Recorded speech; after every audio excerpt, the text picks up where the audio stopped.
Hello there. Welcome to another video. It's been a while. It's been a long while. I've gotten older. We've been breaking a lot of subs. We've been doing a lot of Delta Force content on shorts, but we have not yet reacted to anything over the past weeks. So, today, my friends, we are going to be looking into a scandal.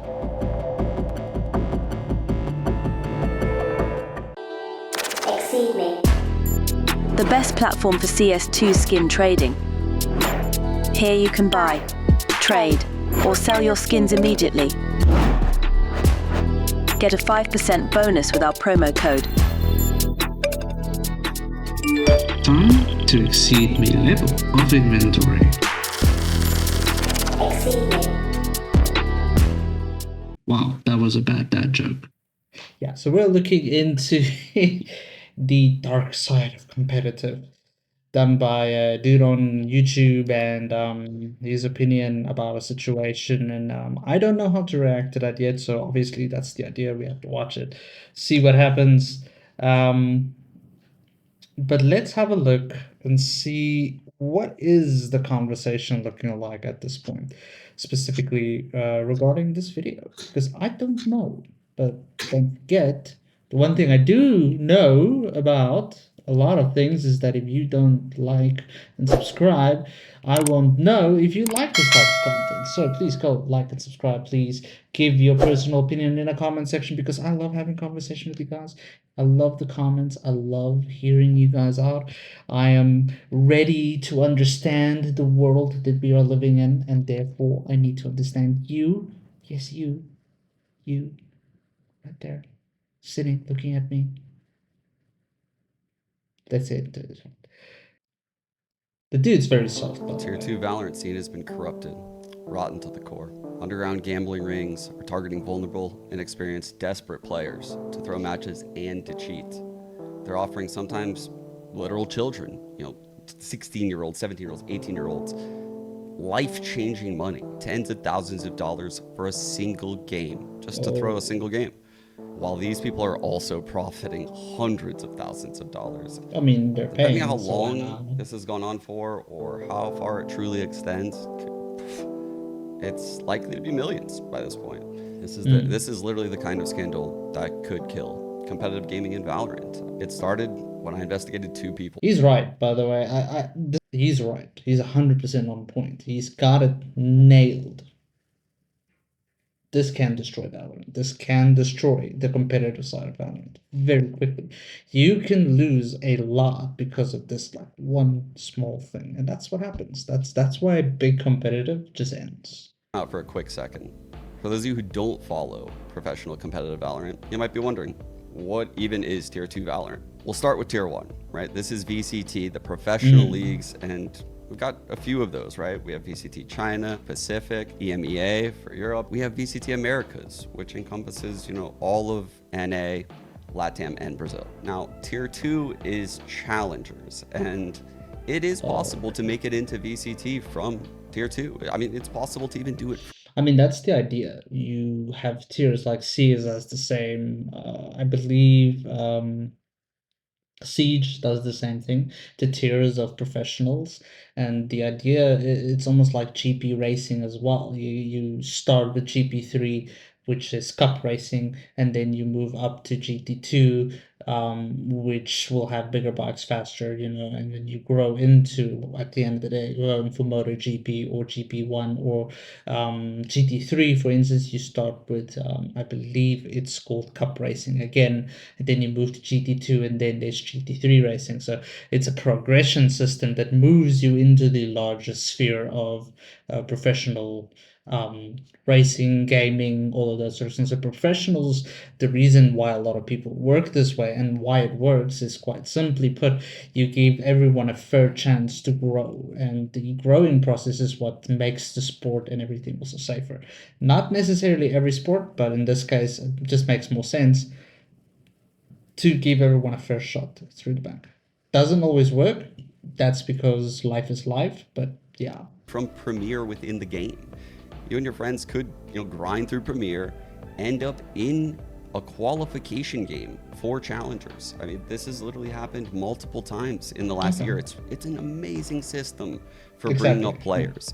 Once you're in tier 2, the goal is to make the Ascension tournament. And just like the name suggests, the whole purpose is to ascend up into VCT. However, it's only one team per year in the entire region of Americas, not even just North America. So we're talking challenger leagues that are running simultaneously in North America, LATAM, and Brazil. From that, 2 teams from each of those will meet into the Ascension tournament. So zooming in, you can see tier 1, tier 2, the teams and the players in tier 2, and their DMs. Let's get back to the investigation of those 2 people. This is my good old friend Bray, aka One of One Bray, aka Bray on Chain. He is the guy that's reaching out to everyone, and this right here, this is what his Twitter looked like. Well, at least for last week, before he deleted a lot of the incriminating evidence. He follows pretty much everyone in the tier 2 scene. You can only see about 50 people deep. You can even see, several that I found that were following back before people started realizing that I was onto this whole thing. These days, you're not gonna see any of that, right? It's pretty much all wiped clean. Thanks to some very amazing people that reached out to me though. Behind the scenes, we actually have evidence of Bray reaching out to at least 4 different players to fix matches. So Teague, who currently plays for Landor, and Practo, who's on Burger Boys, have actually helped me quite a bit in this investigation. And they deserve all the praise in the world for doing that. I'm really hoping the community takes care of these two. I'm working with them actively to craft conversations in their DMs. And these are our conversations. I mean, yeah, that's good. That's a good thing. I think you need to step in and have conversations within the scene to get to the problems. Now, it's not going to be everyone. This is an example. I believe he's going to add more examples. I will be skipping a bit ahead on this video, but it seems what I can see about the situation, and I feel I don't want to spend too much time on this because we've seen this happen on different competitive planes. And it always happens in the areas of the competitive plane where it should not truly happen. And if you're saying, no, but it's not supposed to happen at the major, agreed. But it won't happen at the major because there's too many eyes looking at a major. There's too many eyes at the VCT championships. There's too much going on to get away with that. That's why previously professionals were banned and taken care of because they got caught doing these match fixings. Now, looking at the situation, looking at least the starting point, I mean, we're 3 minutes into this, and my conversation in this is very clear. It has happened before, it will happen again, yes, but it should be regulated. And most importantly, this shouldn't even be a video happening. I think it needs to be more close quartered. It needs to be checked. I like the system Valorant is using to bring players up into the professional world. It incites professional growth over having orgs. Orgs, why I don't really like the idea of having organizations run the professional scene is because of biases. This is an opinion, and it will always stay exactly that. When there is a org involved, that means there's money involved, which is a good thing. That means people get paid. But there's also a bias that happens. I wanted this player to be on this team, whether they win or lose. The rest can go. That sort of bias that runs. It also causes the scene to become a little bit disjointed with what is good and what is bad, and it almost breaks the barrier of being good. I'm not saying guys that are playing currently in the bigger type of championships aren't good. They're amazing. That's what they do. But in reality, we need to be fair. Orgs should not be running the competitive scene. It should be done by players that are good players. That's what makes the professional scene. You want those crazy flicks? Look at the old clips of CS. Look at the beginning phases of Valorant. It was all unorged, and it was all about good players creating hype. That is what makes a great sport. So I'm just going to be jumping a little bit ahead and let's see what Valorant happens. used to have a lot of money in its peak. At its peak, around like 2020, early quarantine days to 2022, there were so many orgs. And to show that, you can actually go to the subreddit. These are some of the orgs that we've lost since franchising. That is a lot of logos. I am literally getting nerd chills looking at this. These are teams that I co-streamed, I casted when I was a caster, orgs that paid serious salaries and have great backing. As you go on, there's just less and less paying opportunities in this space. And what that does is it So franchising, what he's talking about, franchising is pretty much exactly what it says it is. Organizations are technically better than a franchise, in my opinion, but franchising also makes the sport a little bit more fair, and also a little bit unfair. So there's everything right and wrong about it. But again, it's you need to be fair in stating the obvious out loud. And I'm gonna say it. I'm gonna switch the cam just to emphasize this.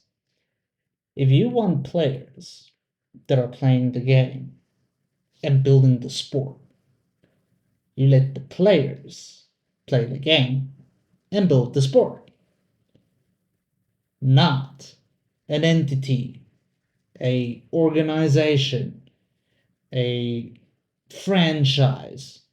No. Franchising and organizations are money terms. We are talking about growing something, a passion, a sport.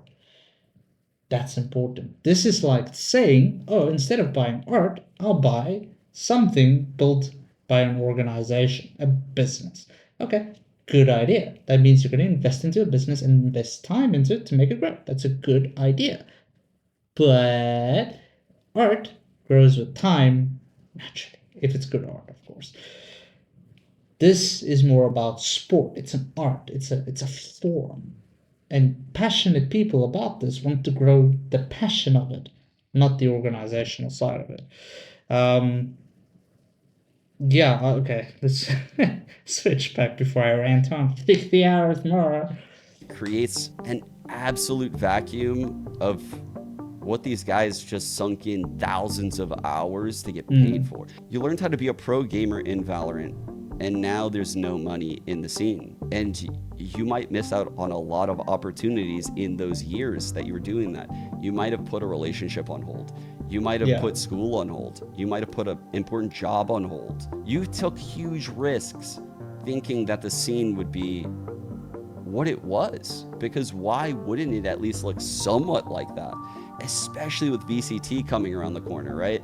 I mean, VCT's only been around for like 2 years, but the presence of VCT and how all those challenger orgs were trying to get to VCT, once they realized the difficulty and challengers of making it, the actual likelihood of that one team that ascends per region, and just the likelihood of your challenger team doing that, holy, it's rough. Obviously, at this tier 2 level, a feeder league, it's a pillar that's required in any kind of sport, right? Think of like collegiate basketball, collegiate football, anything like that. In traditional sports, they all have these type of circuits to feed up into the pro league. Well, yeah, that's the idea. Again, he's kind of uttering the same thing, which is I'm sad to say that I think he made a greater video as a general, looking at the conversation happening. But when you look at it from the idea of building a professional sport, when there's proven factor when it comes to professional sports. So let's say you want to invest into professional sports, you want to create a team, you want to get into it, you know you're going to have to go through phases of growth, phases of change, phases of competitive flow, and then most importantly, you're going to get to a point where you're going to start getting into challenges, which is what this is about, or the cup series, or even tier 3 or tier 2 in CS. The idea is not to throw away, but to draw to. That's the concept. It works because it eliminates a bad view, but creates a new challenge, and that's the concept. is you want to give people new challenges, but you really don't want to take away. What I lately don't like about the competitive scene is what happens is the big organizations, what they do is they start picking into these tier 2, tier 3, and they start like going into like that sort of area and drawing out of that into the upper echelons and creating these new de facto players, monacies, the crazies out there when it comes to professional play. At the end of the day, that is good, but also bad, and you need to be fair with this. I think I'm going to stop this video there. I don't really want to overspend my time on this because I think I've heard this story, and it's damaging nevertheless, but I also do feel that people need to understand and also put in the concept of what is deemed necessary and fair. This will happen. Specifically, this will happen. But I don't necessarily like the fact that it's happening to something like Valorant. I think Valorant professionally deserves a bit more praise and passion than what has been going on. And unfortunately, it's going to have impact, and we need to be fair and support that this doesn't break the scene. And I'm sorry to say this, gambling websites are a big problem right now because they're everywhere and they're unregulated and they're not being controlled and they're not being tamed. And CS with all of its gambling websites is even getting way more out of hand, which is exactly why I do not support gambling websites. Yes, I've had opportunities, but I've backed away from those because I don't believe in them. I do not trust the concept of the gambling website concept, whether it's with skins or with professional play. I just don't support it. You need to say no to that. But I mean, if you want to do that, you want to do that. But I don't support it. And that's going to be it for today, guys. I really do appreciate it. Thank you for joining me for this video. I know I could have watched the entire thing and reacted to it, but in all honesty, I've heard the story, I've seen the facts, and I don't want to go too deep into it because we felt it, we've seen it before, and it's damaging. It had an impact on CS. Of course, it's going to have an impact on Valorant. Of course, it's going to happen with other orgs. It happened in so many others. I just know CS more. But yeah, guys, thanks for the video, and have a great time. Bye.